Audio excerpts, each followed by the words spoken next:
반갑습니다. 송주준입니다. 조선일보에서 굉장히 좀 중요한 단독 기사 한 가지가 나왔습니다. 기사의 제목 자체가 굉장히 좀 충격적이었는데 추 장관의 보좌관이 군에 전화해서 휴가를 연장시켜달라고 했다라고 하는 제목의 기사였습니다. 계속해가지고 지적이 있지 않았습니까? 야, 이거 도대체 뭐냐? 검찰이 도대체 이게 수사를 하겠다는 의지가 있는 것이냐 없는 것이냐? 증언도 확보를 했다라는 것이고 무슨 메시지까지 확보를 했다라는 것인데 왜 수사가 도대체 이렇게 진척이 없는 것이냐? 많은 분들이 지적하지 않았습니까? 그러다 보니까 심지어 일각에서는 이거 검찰이 추 장관이 지금 눈치를 보느라고 이 사건조차도 덮어버리고자 하는 거 아니냐, 이런 지적까지도 나왔었습니다. 이런 상황 속에서 검찰이 굉장히 중요한 증언을 확보했다라는 게 지금 알려진 것이거든요. 현재 지금 알려진 바에 따르게 되면은 자기 스스로를 추 장관의 보좌관이었다라고 밝히는 사람이 검찰에 이런 식으로 증언했다라는 것입니다. 만약에 지금 이 증언의 내용이 사실이라고 한다면은 진유건 전 교수가 지적을 하는 것처럼 추 장관은 장관직을 내려놓는 것뿐만 아니라 이것이야말로 권력형 비리의 온상이기 때문에 법적 처벌까지도 받아야 되겠죠. 오늘 저는 영상을 통해서 어떤 증언이 지금 나온 것인지 그 내용에 대해서 정리해드리고자 합니다. 같이 한번 좀 보시죠. 조선일보에서 단독 기사가 나왔습니다. 제목이 이렇습니다. 추미애 보좌관이 군에 전화해서 휴가 연장 요청을 했다라는 것이거든요. 자, 내용을 지금 보시게 되면 검찰이 자신을 추미애 의원 보좌관이라고 밝힌 인물이 부대에 전화를 걸어서 휴가 연장을 요청했다라고 하는 진술을 확보한 것으로 31일 알려졌다라는 것입니다. 이런 식의 진술은 추 장관 입장에서는 굉장히 좀 곤란할 수밖에 없을 것 같습니다. 그도 그럴 것이 다른 사람의 진술이었다면 잡아들일 수도 있었을 겁니다. 나랑은 상관이 없는 일이다, 내가 시킨 일이 아니다, 나는 모르는 일이다, 이런 식으로 잡아들일 수 있다라고 할지라도 이 지금 진술 같은 경우는 다른 사람이 아니라 추 장관의 나 보좌관이야 라고 하는 사람이 한 진술이다 보니까 이거는 잡아떼기가 쉽지 않다라는 것입니다. 그럼 우리가 한번 질문해 볼까요? 보좌관이 추 장관의 그 아들과 관련된 문제를 어떻게 알겠습니까? 당연히 추 장관이 알려줬다라고 밖에 생각할 수가 없는 것이죠. 그러면 보좌관이 만약에 정말로 전화를 걸었다라고 한다면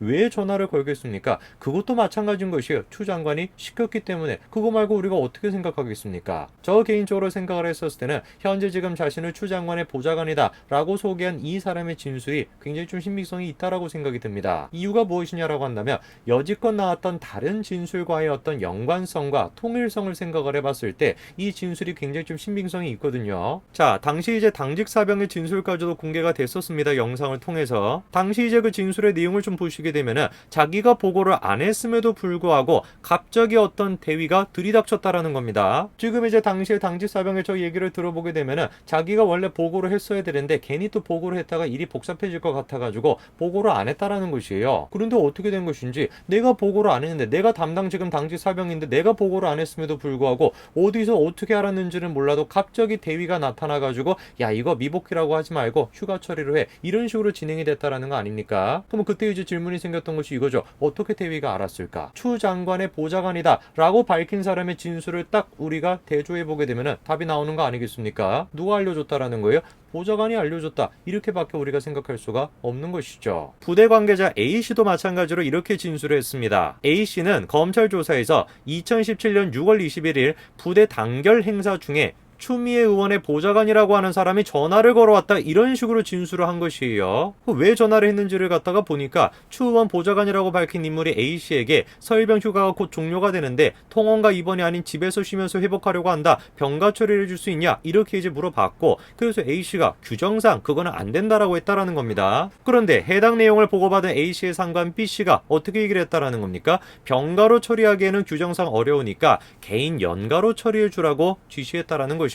자, 그러다 보니까 지금 계속해가지고 증언이 쏟아져 나오고 있는 것입니다. 스스로를 지금 추 장관의 보좌관이다 라고 밝힌 사람의 고백뿐만 아니라 그 부대 관계자 또한 마찬가지로 뭐라고 지금 얘기를 하고 있는 것입니까? 부대에 전화가 걸려왔다라는 거예요. 그 전화를 건 사람은 누구라는 겁니까? 추 장관의 보좌관이었다라는 것이죠. 이거는 딱 그냥 네 글자로 요약되는 거 아니겠습니까? 권력형 비리. 네 글자가 아니네요. 5글자로 요약이 되는 거 아니겠습니까? 권력형 비리. 아니, 그 보좌관이라고 하는 사람이 추 장관의 공적인 업무를 맡기 위해 가지고 보좌관인 것이지, 추 장관의 그런 개인적인 일을 처리하라고 보좌관인 거겠습니까? 자기들 같은 경우는 무슨 빨래를 시켰다라는 거, 그거 트집을 잡아가지고 난리를 쳤던 사람들이 어떻게 된 것인지 지금 증언 내용에 따르게 되면은 빨래를 시키는 것보다 훨씬 더 지금 심각한 일을 저질렀음에도 불구하고 침묵하고 있는 거 아니겠어요? 그 어떤 분들은 또 이렇게 얘기하실 수도 있습니다. 야, 지금 이런 식으로 증언을 하는 사람들이 다 짜가지고 추 장관에게 불리하게끔 그렇게 증언하는 거 아니냐, 이렇게 또 우기실 수도 있습니다. 그런데 말입니다. 기록은 거짓말을 하지 않죠. 그러면 우리가 공적으로 지금 작성이 되어 있는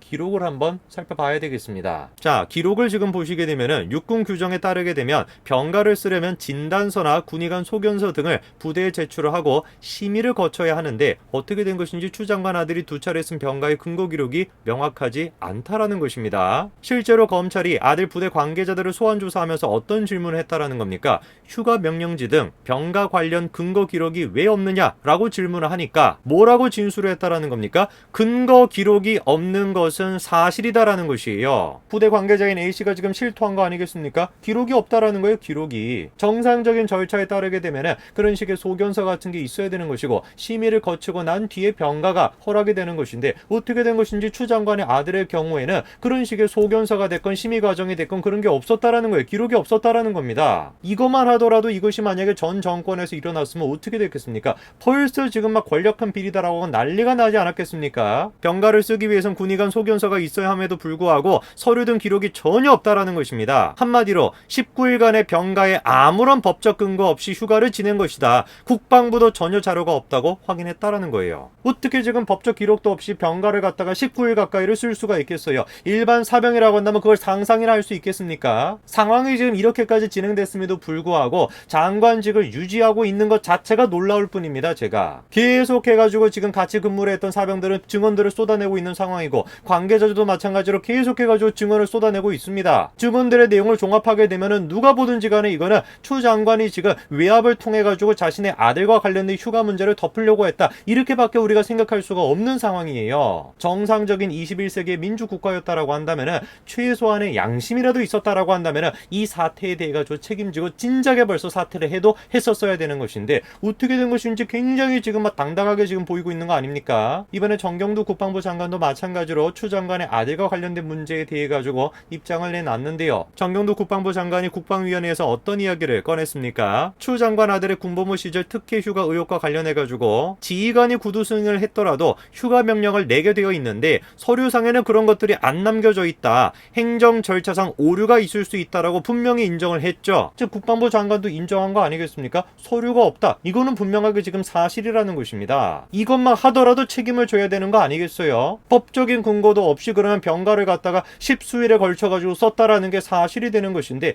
이것만 가지고도 분명히 진작에 사퇴를 해야 되는 거 아니겠습니까? 놀라운 거는 근데 뭔지 아십니까? 추 장관이 사퇴를 안 하려고 한다. 그거는 놀랍지도 않고 현재 지금 여당 의원들이 보여주고 있는 모습입니다. 서른 의원이 뭐라고 지금 얘기를 합니까? 서 씨는 군에 안 갈 수도 있었는데 어머니의 사회적 위치 때문에 입대했다. 내용을 알면 정말 정치적 공세로 이해된다. 이렇게 비판했다라는 거예요. 아니 저게 지금 무슨 소리입니까 도대체? 저는 제 앞에 계셨으면 정말로 진심 어리게 한번 여쭙고 싶어요. 군대에 안 갈 수도 있었음에도 불구하고 군대에 갔다. 그거는 분명 우리가 박수 쳐줄 일이죠. 그러나 그런 식의 우리가 박수를 쳐준다라고 해가지고 군에 갔는데 법적인 근거가 없는 행동을 하는 거, 그거를 우리가 허용해 줄 수 있다는 뜻은 결코 아닌 거 아니겠습니까? 지금 저런 식의 말을 함부로 하는 것이야말로 현재 지금 집권 여당이 법치라는 거, 법을 지킨다라는 거에 대해 가지고 어떤 인식을 가지고 있는지를 그대로 지금 보여주는 장면 아니겠습니까? 세상 천지에 안 가도 됐는데 갔다라 그래가지고 그게 괜찮다, 이런 식으로 얘기하는 의원이 어디 있겠어요 도대체? 서른 의원이 지금까지 했던 발언들을 생각을 해봤을 때 저런 식의 지금 발언을 한다라는 게 사실 제가 놀랍지도 않습니다. 그런데 제가 정말로 놀랐던 것이 뭐냐면